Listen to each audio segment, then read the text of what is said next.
Netcasts you love. From people you trust. This is Twit. So Apple last week at the Worldwide Developers Conference announced one new computer, a new MacBook Air, based on the 4th generation Intel chip, the Haswell, and here it is. Of course, I had to order it right away. This is the 13-inch. They did 11 and 13-inch MacBook Airs. And if you look at it right off the top, you might say, well, gosh, how is that different? Because it does look very much the same as previous generations of MacBook Air. In fact, even down to the ports, it's got 2 USB 3 ports, the new MagSafe 2 connector. There's a headphone jack. On the other side, a mini display port, which is I'm a big fan of. Those work very nicely. Can get HDMI out of there, too, with a converter. Another USB, that's an SDXC card reader. You might have noticed if you have a very, very sharp eye, there's a slight difference here.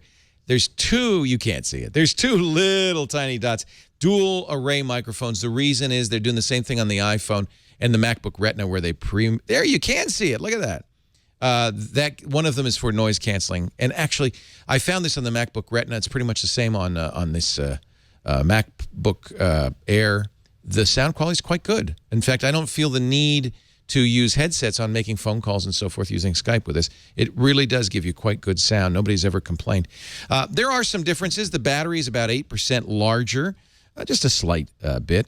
They're doing a big difference in battery life, and that's really the thing that people are paying attention to right now. On the 11-inch MacBook Air, Apple's claiming 9 hours of battery life. On this 13, 12 hours. I haven't had it long enough to really give you an accurate reading, but I have to say I've used only a quarter of the available power on here, and I've been using it quite heavily. Apple says 6.5 hours remaining, which is slightly less than 12 hours.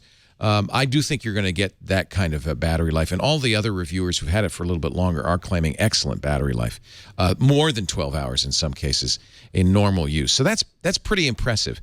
It also has a much faster SSD. I was very surprised to find out when I benchmarked it that it was the fastest SSD I'd ever used, except for one on my Mac Pro using the PCI Express bus, and there's a reason for that. Apple has moved their solid-state drive off the SATA bus, and on the new MacBook Airs, they're on the PCI Express bus, and that makes a very, very big difference. We're talking 600 megabytes a second read and write on this thing. Very fast.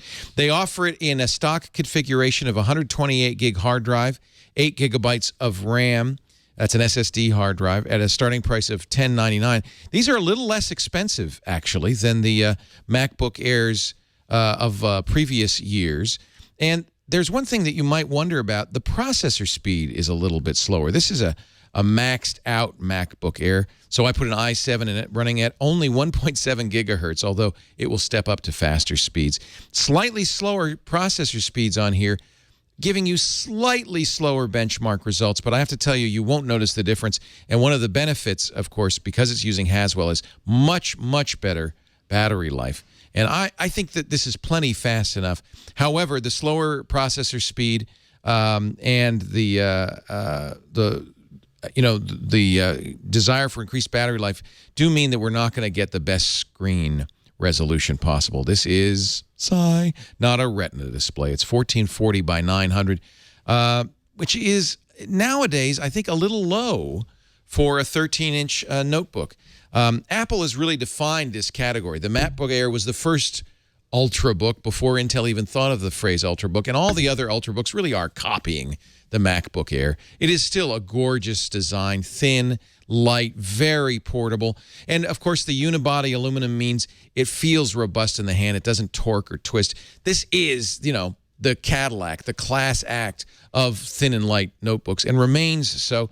Easily the best trackpad on the market. And that's another thing that's missing here is there's no touch screen as you'd find on many of these Windows 8 laptops, but Apple's done such a good job with the trackpad and the trackpad gestures that many folks say, I don't mind because I'm getting, the kind of touch responsive experience just using the trackpad alone.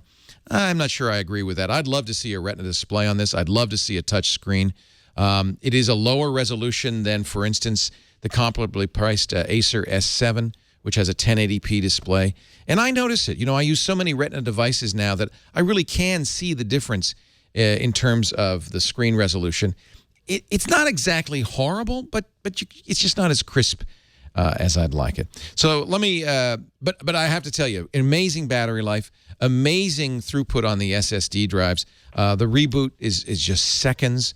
It feels perfectly responsive, and of course you wouldn't maybe with a Retina display be able to push these pixels around as fast as I am. It's just these are important distinctions to know about.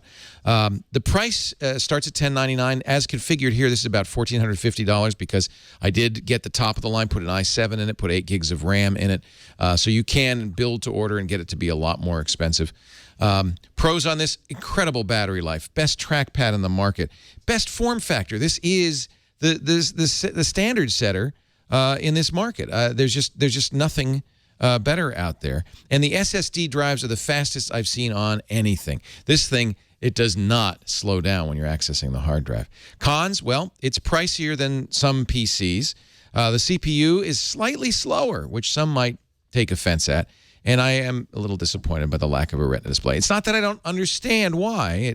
It's kind of, that's how you get the battery life and the speed. But 1440 by 900 is kind of a low resolution these days. However, no question in my mind, this is an absolute buy.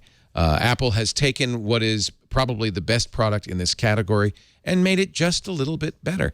I expect to see even more improvement in battery life when the next generation of OS X Mavericks comes out with some features tuned specifically for the Haswell chipset in here. So you're going to see more, believe it or not, more than 12, 13, 14 hours of battery life on something like this. This is the ideal, as Nilay Patel said, the ideal notebook for taking to the coffee shop and staying all day. A definite buy for the 2013 MacBook Air. I love it.